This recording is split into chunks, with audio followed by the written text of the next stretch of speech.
citizens not being able to communicate with the outside world. Recently, Nigeria blocked social media, which has affected small business owners, and they mainly rely on the internet to do business.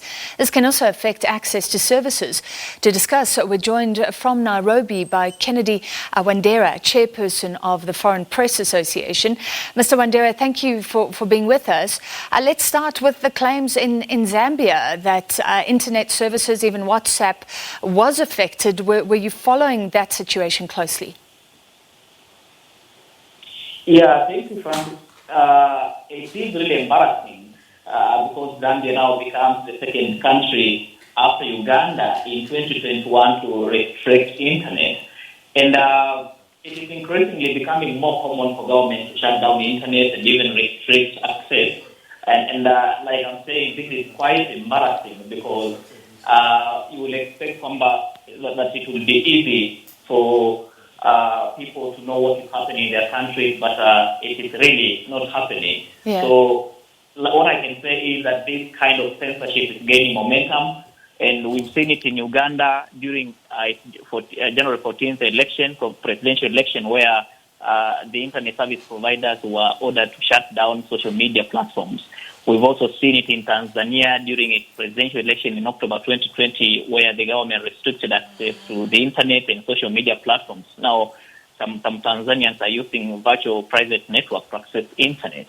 And even it happened also in June 2020 in Ethiopia, where the government shut down the internet during the month-long protest following the killings of the prominent Oromo singer Hachalu Hundessa. And it has happened in Zimbabwe, Togo, Burundi, Chad, Mali, and Guinea.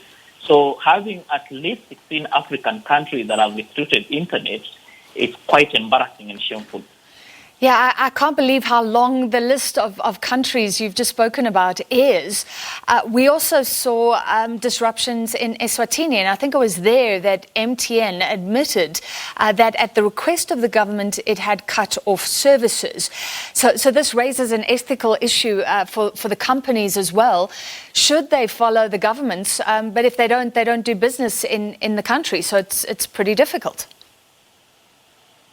Absolutely. It's a catch-22 situation because these internet service providers are given access and permits to work in their respective countries by governments of these countries. So it is increasingly difficult for even them not to hit the government's order, because should you go ahead and defy the government's order, then you will be stripped of that particular permit to work in that particular country.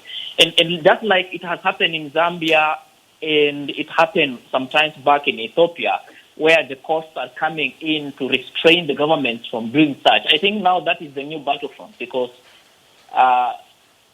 internet service providers defying government's order, it will not work for them. Yeah, and of course, like you've said, it affects small businesses. It affects journalism.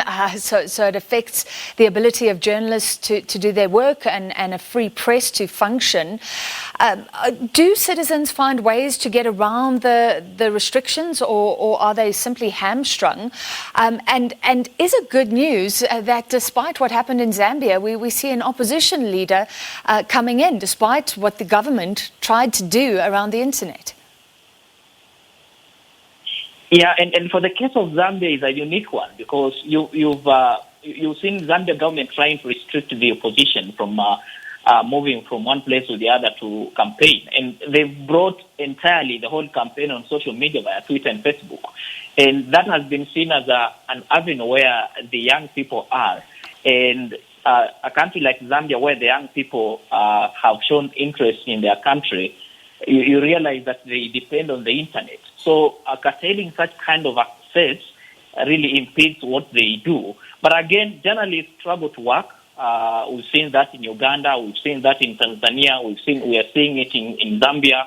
And such restrictions impede work of journalists. Yeah, other than just impeding the work they do, it also undermines the safety and access to information.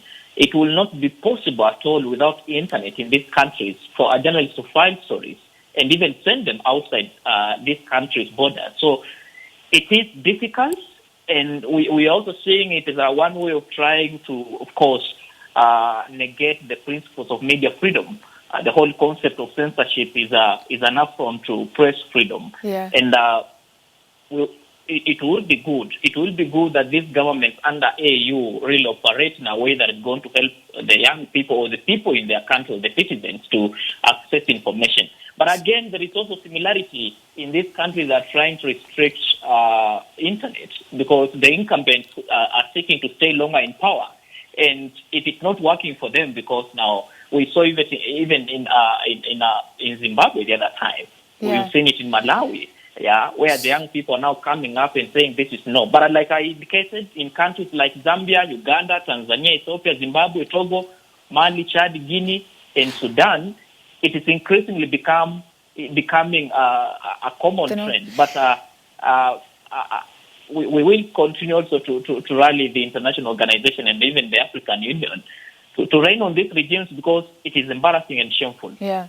Well, thank you. I was going to throw in that question, but you've already answered it, saying that the AU should take a stance against governments that restrict access to information for their own citizens. Thank you very much. That was Kennedy Wandera, chairperson of the Foreign Press Association.